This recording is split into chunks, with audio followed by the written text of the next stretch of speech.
Bapak Ibu Saudara, hari ini kita mempersiapkan diri kita mendengarkan firman Tuhan yang saya beri judul Gereja sebagai Rumah Allah atau Rumah Pesta. Banyak orang memperlakukan gereja hanya sekedar tempat ngumpul, beribadah, menyembah, memuliakan Tuhan, berpesta secara rohani, menikmati hadirat Allah. Tidak salah saudara datang beribadah, saudara menyembah Tuhan, saudara menikmati hadirat Allah, mendengarkan musik, pujian, penyembahan, dan menyembah Allah dari hati saudara. Itu hal yang sangat baik. Akan tetapi, tahukah saudara bahwa banyak orang tidak bertumbuh dengan maksimal oleh karena hanya menjadikan gereja sebagai rumah pesta rohani, tetapi tidak menjadikan gereja sebagai rumah Allah.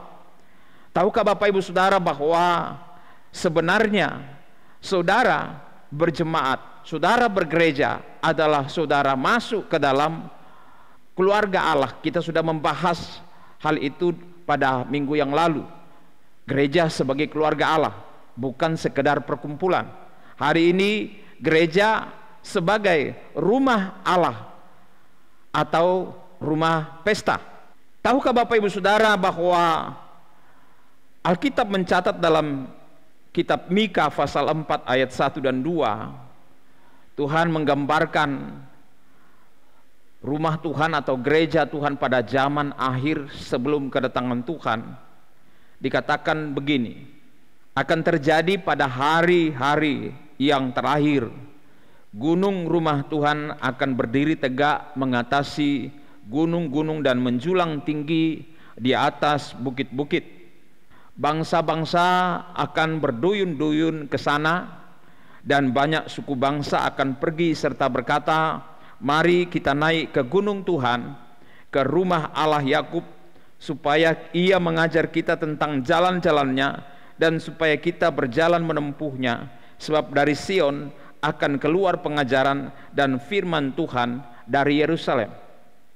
Apa yang dimaksudkan oleh Nabi Mika itu sudah dan sedang serta akan terjadi dalam hari terakhir, yaitu hari ke-6, saat-saat sekarang ini. 2000 tahun adalah hari terakhir pada saat Yesus datang menjelma menjadi manusia sampai kedatangannya yang kedua kali. Itu disebut sebagai hari Tuhan.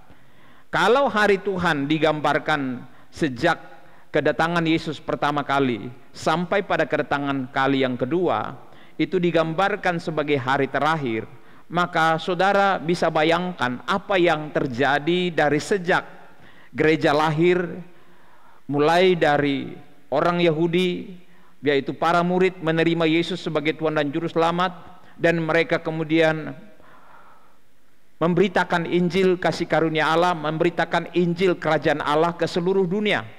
Dan saat sekarang ini gereja Tuhan telah berkembang sedemikian rupa, dan hampir seluruh suku bangsa di dunia telah mengenal Yesus sebagai Tuhan dan Juru Selamat.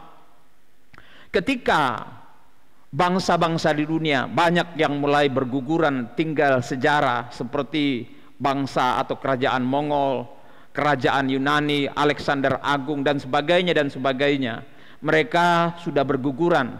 Pemimpin-pemimpin mereka, orang-orang yang mendirikan kerajaan-kerajaan itu secara karismatik yang begitu luar biasa dengan kekuatan pedangnya dan kekuatan angkatan perangnya.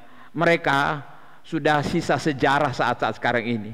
Mereka hanya ada di satu negara, ya, walaupun mereka pernah menguasai bangsa-bangsa di dunia, ya, tetapi mereka hanya eksis di satu negara saja. Tetapi saudara tahu bahwa kerajaan Allah atau gereja Tuhan sekarang ini telah berkembang melampaui batas-batas wilayah kerajaan dan pemerintahan secara politik dan secara geografis. Semuanya diterobos oleh gereja Tuhan, oleh karena firman Tuhan sudah mengatakannya. Nah, sekarang, saat-saat sekarang ini kita akan melihat bahwa penggenapan dari firman Tuhan ini akan mencapai puncaknya, di mana pada hari yang terakhir gunung rumah Tuhan akan berdiri tegak mengatasi gunung-gunung dan menjulang tinggi di atas bukit-bukit. Artinya bahwa semua kekuasaan, semua pemerintahan, semua pengaruh yang ada di dunia ini yang dibangun oleh manusia atas dasar kekuatan manusia, semua akan berada di bawah gunung rumah Tuhan. Nah, Bapak Ibu Saudara, bersukacitalah dan bersyukurlah kepada Tuhan sebab Anda dipilih spesial oleh Tuhan untuk bergabung ke dalam gunung rumah Tuhan ini dan membangun rumah Tuhan sebagaimana yang dirancang oleh Tuhan. Ketika saudara dipilih untuk mengambil bagian sebagai bagian daripada rumah Tuhan, itu berarti saudara adalah orang-orang yang luar biasa, orang-orang yang dipercaya Tuhan punya akses memasuki rancangan-rancangan Allah yang luar biasa saat-saat sekarang ini. Siapakah rumah Allah itu? Bait Allah itu, tempat kediaman Allah itu. 1 Korintus 3 ayat 16 Rasul Paulus mengatakan, tidak tahukah kamu bahwa kamu adalah bait Allah dan bahwa roh Allah diam di dalam kamu? Jika ada orang membinasakan bait Allah, maka Allah akan membinasakan dia. Sebab bait Allah adalah kudus dan bait Allah itu ialah kamu. Bapak Ibu Saudara, ketika saudara dipilih menjadi tempat kediaman daripada Allah, tempat kediaman daripada Roh Kudus, saudara punya potensi yang luar biasa untuk menjadikan kehidupanmu sebagai representasi kerajaan Allah, menjadikan kehidupanmu sebagai tempat di mana Allah mendemonstrasikan kuasanya, mendemonstrasikan kasihnya, mendemonstrasikan kebenarannya ke dunia di mana saudara hidup, sehingga semua orang-orang percaya di seluruh dunia ketika menjalankan fungsinya sebagai rumah Tuhan itu akan menjadi berkat bagi bangsa-bangsa di dunia. Dan itulah rencana Allah bagi saudara dan saya. Efesus 2 ayat 21 berkata, di dalam Dia tumbuh seluruh bangunan rapi tersusun menjadi bait Allah yang kudus di dalam Tuhan. Ya, jadi Bapak Ibu Saudara, di dalam Yesus Kristus kita dibangun menjadi tempat kediaman Allah yang kudus. Jadi saudara bersyukurlah kepada Tuhan karena engkau diberi kesempatan, diberi keistimewaan untuk menjadi tempat kediaman Allah. Tapi perhatikan ayat 21 daripada Efesus ini, bahwa saudara harus membangun kehidupan saudara di dalam Dia dengan rapi, tersusun menjadi bait Allah yang kudus. Kalau dalam perjanjian lama kita kenal istilah bait Allah itu di Yerusalem, ya, baik yang dibangun pertama kali oleh Salomo, kemudian setelah diruntuhkan oleh bangsa Babel, kemudian dibangun kembali. Ya, Bapak Ibu Saudara, semua itu hanya gambaran tentang bait Allah yang sesungguhnya, yaitu saudara dan saya di dalam Yesus Kristus. Bait Allah yang semula itu secara fisik, tapi bait Allah yang sesungguhnya saudara dan saya di dalam Yesus Kristus adalah bait Allah secara rohani. Allah tidak tinggal di dalam gedung atau rumah yang dibangun oleh manusia, tetapi Allah tinggal di dalam rumah, baitnya yang dibangun sendiri oleh Allah melalui kelahiran baru saudara. Saudara diciptakan baru di dalam Kristus, 2 Korintus 5:17, supaya saudara menjadi tempat kediaman daripada Roh Kudus. Nah, ayat 22 katakan bahwa kamu juga turut dibangun menjadi tempat kediaman Allah di dalam Roh. Jadi siapakah rumah Allah itu? Saudara dan saya. Lebih jauh Rasul Paulus mengatakan di dalam Efesus 2 ayat 21-22, di dalam Yesus Kristus tumbuh seluruh bangunan. Jadi dasarnya adalah Yesus Kristus. Karena dasarnya adalah Yesus Kristus, maka seluruh bangunan tempat kediaman Allah, yaitu saudara dan saya, itu berada dalam satu sistem yang saling mengikat satu dengan yang lain secara rapih, menjadi bait Allah yang kudus. Dalam satu jemaat lokal, setiap orang percaya harus tahu perannya, bahwa saya adalah batu-batu rohani, batu-batu hidup yang tersusun dan terikat satu dengan yang lain, dengan anggota-anggota yang lain, sehingga tidak ada yang terpisah. Kalau saudara tersusun di dalam bangunan bait Allah, itu yang membuat saudara berharga, itu yang membuat saudara mulia, itu yang membuat saudara bernilai. Tapi ketika saudara keluar dari susunan batu hidup itu, maka saudara menjadi tidak berharga. Ketika batu itu belum disusun di dalam satu bangunan, harga satu batu itu sangat murah.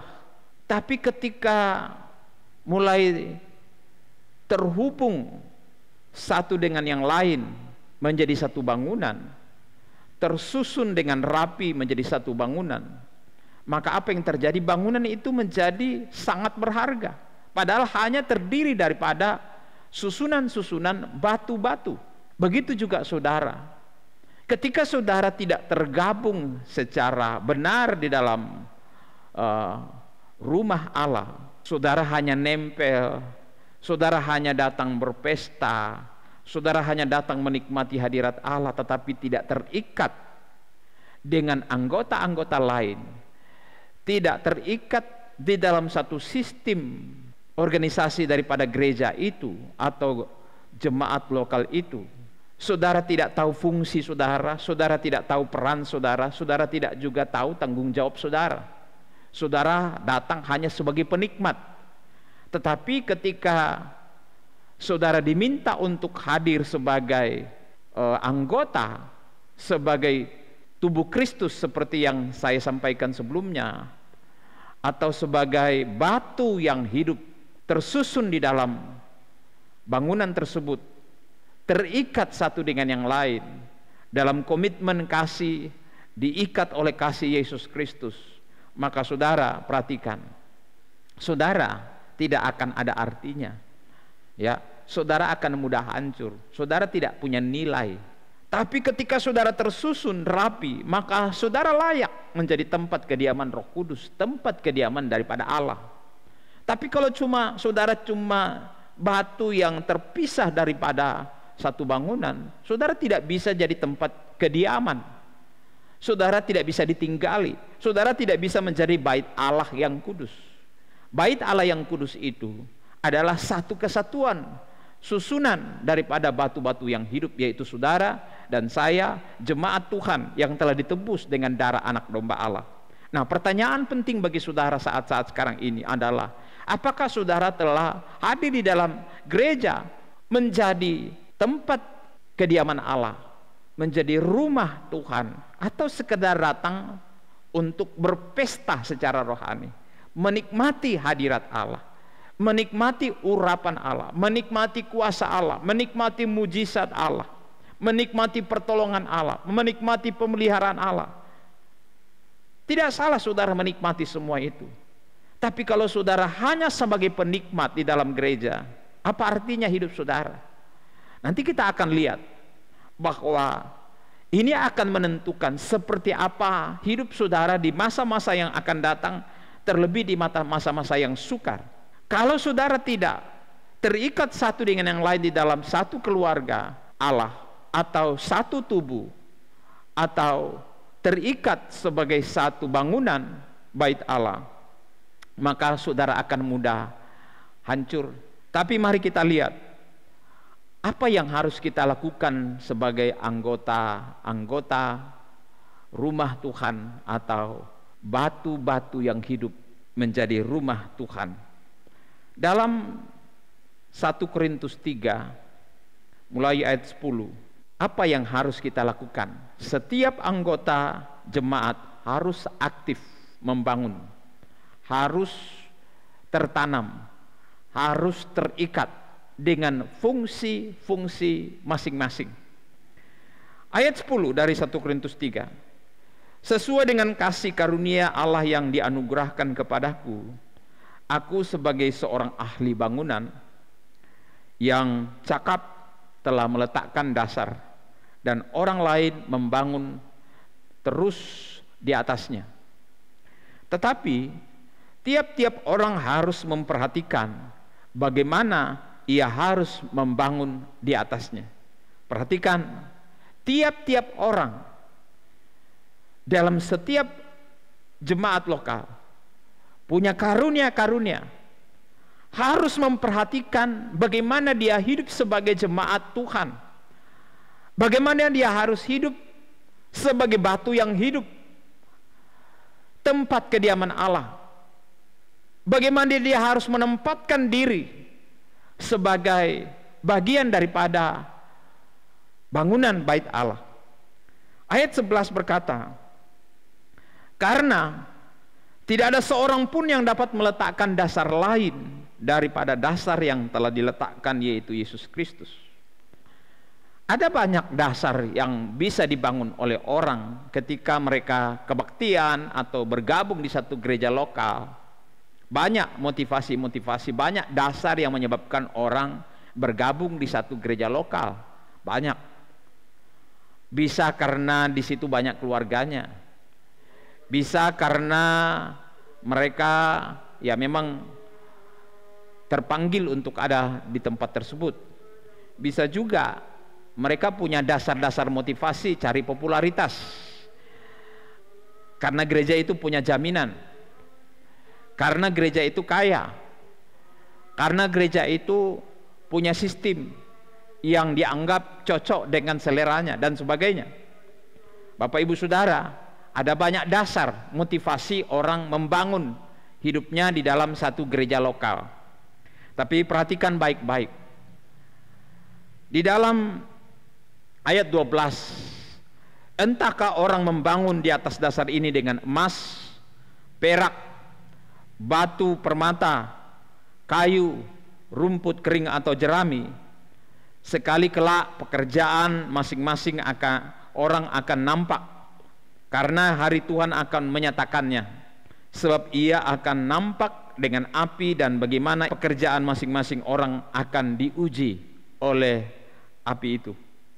Bapak Ibu Saudara, semua jemaat dengan karunia apapun, apakah engkau adalah pelayan di dalam gedung gereja atau pelayan di luar gedung gereja, apakah saudara berada pada struktur organisasi gereja secara formal, atau saudara berada di dalam gereja itu dalam tugas dan tanggung jawab secara fungsional saja, tidak berada pada struktur. Apapun dan bagaimanapun saudara menjalankan kehidupan Kristen saudara, apakah saudara pelayan atau jemaat biasa, Bapak Ibu perhatikan bahwa entahkah orang membangun di atas dasar ini dengan emas, perak, batu permata, kayu, rumput atau jerami, semua itu silakan saja. Saat-saat sekarang ini semua orang boleh membangun sesuai dengan dasar motivasi masing-masing, dasar kualitas mereka masing-masing di dalam membangun. Yang pasti adalah semua jenis orang di dalam bait Allah atau di dalam gereja itu punya kualitas emas, ada jemaat kualitas perak, ada jemaat kualitas permata, ada jemaat kualitas kayu, rumput kering atau jerami. Satu saat ketika tiba waktunya, itu akan terus diproses. Firman Tuhan berkata ayat 13, sekali kelak pekerjaan masing-masing akan nampak, karena hari Tuhan akan menyatakannya. Hari Tuhan bisa saja pada hari kedatangan Tuhan mereka kemudian kecewa karena ternyata bahwa kehidupannya, apa yang dilakukannya, pelayanannya, ibadahnya, kehadirannya di dalam gereja lokal adalah kehadiran yang tidak seperti yang diharapkan Tuhan, barulah dia menyesal. Bisa jadi juga dalam proses waktu yang sedang berjalan, orang ini tidak setia, orang ini tidak tahan uji, sehingga pekerjaannya itu mulai nampak tidak benar. Dia kemudian mengalami persoalan-persoalan dalam pelayanan atau di dalam gereja lokal, sehingga dia tidak lagi berada pada posisinya. Karena hari Tuhan akan menyatakannya, sebab ia akan nampak dengan api, dan bagaimana pekerjaan masing-masing orang akan diuji oleh api itu.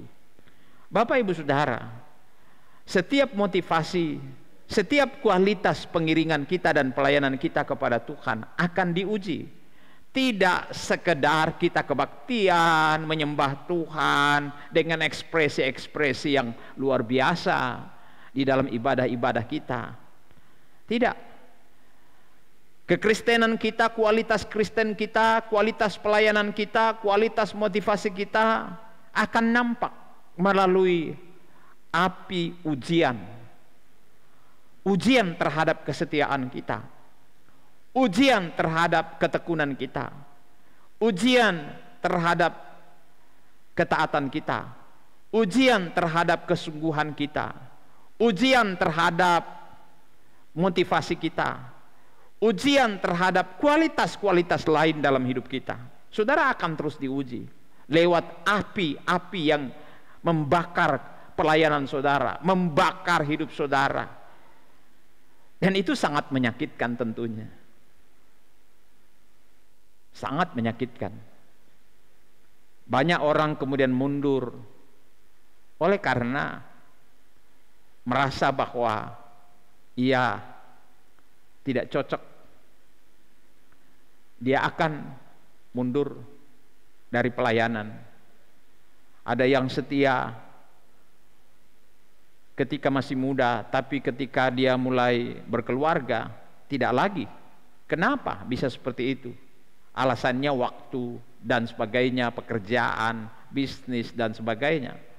Bisnis itu bisa jadi ujian, api ujian. Keluarga, suami, istri, anak-anak kita bisa jadi batu ujian terhadap kita. Uang bisa jadi mata ujian, api ujian bagi kita. Kesibukan-kesibukan kita bisa jadi batu ujian bagi kita. Pengakuan-pengakuan, pujian-pujian, hormat-hormat manusia juga bisa jadi api ujian terhadap kita dalam pelayanan kepada Tuhan. Nah, saat-saat sekarang ini banyak orang Kristen mulai berpikir, apakah saya mundur dari pelayanan ini karena gereja ini sudah tidak nyaman untuk menjadi tempat saya. Suasana pelayanan di dalam gereja ini sudah tidak seperti yang saya inginkan, dan sebagainya dan sebagainya. Berpulang pada diri kita masing-masing. Tapi dalam 1 Korintus 3 ayat 14 katakan, jika pekerjaan yang dibangun seseorang tahan uji, ia akan mendapat upah. Ketika saudara tahan uji, saudara akan mendapat upah. Bisa saat-saat ini saudara diuji, atau sementara sedang diuji saat ini. Apakah saudara masih berkualitas, atau sebenarnya saudara tidak berkualitas, hanya rumput, jerami, atau kayu. Rumput, jerami, atau kayu pasti mudah sekali terbakar, mudah terlempar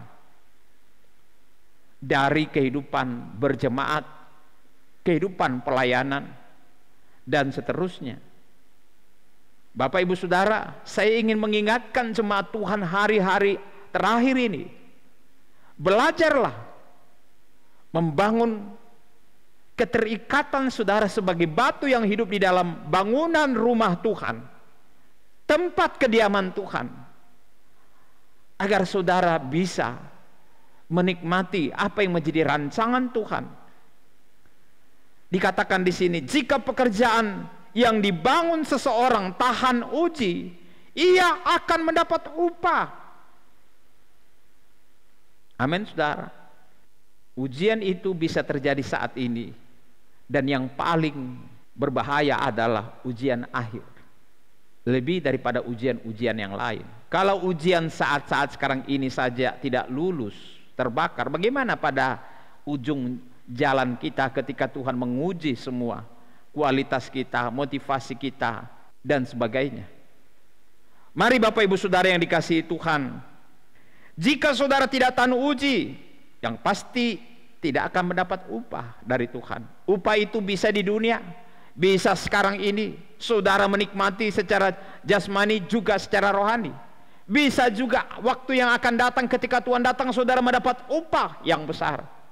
Seperti satu lagu, upahmu besar di surga, mahkota tersedia, asalkan engkau setia, sampai Tuhan datanglah. Amin. Setialah. Bangun kualitasmu. Terus bangun kualitas hidupmu, kualitas rohanimu, kualitas pelayananmu, kualitas motivasimu. Jangan biarkan itu dihancurkan oleh pengaruh-pengaruh dunia saat-saat sekarang ini. Ayat 19 dari 1 Korintus 11, lebih jauh Rasul Paulus katakan, sebab di antara kamu harus ada perpecahan, supaya nyata nanti siapakah di antara kamu yang tahan uji. Rupanya ada sering kali muncul ketersinggungan, bentrokan antara anggota jemaat, antar pelayan. Sering kali itu terjadi, diizinkan Tuhan terjadi, supaya kelihatan siapa yang tahan uji, siapa yang tidak, siapa yang bertahan, siapa yang terlempar. 1 Korintus 11 ayat 19 katakan, di antara kamu harus ada perpecahan. Tapi bisakah saudara membangun satu sikap pribadi di dalam satu gereja lokal, satu jemaat lokal, satu komunitas? Saudara belajar untuk menerima kekurangan dari pasanganmu. Seperti halnya seorang suami dengan seorang istri, satu pasangan, terjadi perpecahan-perpecahan pendapat atau perseberangan pendapat. Ada pertengkaran, ada perselisihan. Tetapi jika mereka percaya akan kuasa kasih Tuhan mempersatukan mereka, mereka terikat dalam perjanjian nikah seumur hidup, maka komitmen itu yang akan mengikat mereka. Kalau mereka belajar memahami rencana dan kehendak Tuhan dalam hubungan mereka, tidak akan ada perceraian. Tidak akan terus-menerus berlanjut itu perselisihan, pertengkaran, dan sebagainya. Tidak akan ada perselingkuhan. Justru lewat perbedaan-perbedaan itu mereka semakin saling memahami, saling mengerti, dan kemudian saling menopang untuk membangun kualitas keluarga yang lebih baik sampai di ujung jalan mereka ketika maut memisahkan. Begitu juga di dalam jemaat Tuhan, antara satu jemaat, anggota jemaat dengan anggota jemaat yang lain, antara satu pelayan dengan anggota pelayan yang lain, bisa saja ada perselisihan pendapat, selera, dan sebagainya. Tetapi apakah kita boleh belajar dari segala perselisihan atau perbedaan-perbedaan itu untuk membangun kualitas kita? Atau justru kita tidak tahan uji, kemudian kita terlempar dari hubungan persaudaraan kita, ada kebencian, ada dendam, ada sakit hati di dalamnya. Bapak Ibu, jadi Tuhan mengizinkan persoalan-persoalan muncul antara anggota-anggota jemaat maupun pelayan, supaya ketahuan siapa yang tahan uji dan siapa yang tidak tahan uji. Tuhan mengizinkan kekurangan-kekurangan di antara saudara-saudara kita agar kita memiliki kelapangan hati bagi kekurangannya, agar kita melengkapi. Tuhan mengizinkan ada kesalahan-kesalahan daripada orang di sekitar kita dalam bait Allah, tempat kediaman Allah, agar kita mempunyai kelapangan hati untuk selalu memaafkan seperti Tuhan selalu mengampuni kita. Jika tidak, maka kita pasti akan terlempar dari sana. Kita akan kecewa, kita akan sakit hati, dan kita memutuskan untuk keluar. Dalam 1 Korintus 3 ayat 15 dikatakan, jika pekerjaannya terbakar, ia akan menderita kerugian, tapi ia sendiri akan diselamatkan, tetapi seperti dari dalam api. Bapak Ibu, kita akan menghadapi situasi-situasi di mana ujian-ujian terhadap kita memang tidak menentukan selamat atau tidak selamat. Kalau di dalam ayat 15 dikatakan, walaupun kita terbakar, pelayanan kita dari jerami atau dari kayu terbakar, tetap diselamatkan, ya, tetap diselamatkan. Tetapi seperti dari dalam api atau puntung yang diambil dari api, artinya hidupnya penuh dengan kesulitan, penderitaan. Tapi karena dia sudah mengalami kelahiran baru, maka pada ujung jalannya, di ujung nafasnya, dia akan ingat kepada Tuhan, dia akan minta maaf, dia akan selesaikan, dia akan bereskan hatinya dengan Tuhan dan sesama, supaya ia diselamatkan. Tapi penuh dengan penderitaan sampai di ujung jalannya. Di dalam 2 Korintus 13 ayat 5, firman Tuhan mengingatkan kita lewat Rasul Paulus, ujilah dirimu sendiri, apakah kamu tetap tegak di dalam iman. Selidikilah dirimu, apakah kamu tidak yakin akan dirimu bahwa Kristus Yesus ada di dalam diri kamu, karena kamu adalah bait-Nya, tempat kediaman daripada Roh Kudus. Sebab jika tidak demikian, kamu tidak tahan uji. Jadi apa yang membuat kita tahan uji adalah keyakinan pada status kita. Kalau kita tidak yakin hubungan kita dengan Tuhan, kalau tidak yakin bahwa kita sudah diselamatkan, kalau kita tidak yakin bahwa kita adalah orang-orang yang telah diciptakan baru di dalam Kristus, memiliki benih ilahi, menjadi rumah Tuhan, tempat kediaman Allah, kalau kita tidak yakin hal itu, maka kita pasti tidak tahan uji. Jadi Bapak Ibu Saudara, mari kita selidiki diri kita, apakah kita berada dalam kondisi itu? Apakah kita yakin status kita bahwa kita sudah diselamatkan oleh Yesus Kristus? Kalau kita yakin akan status kita bahwa kita adalah anak-anak Allah dan saudara-saudara yang lain seiman dengan kita walaupun berbeda dengan kita adalah tetap kita satu di dalam Tuhan, maka kita akan tahan uji, kita akan bertahan. Dan Yakobus 1 ayat 12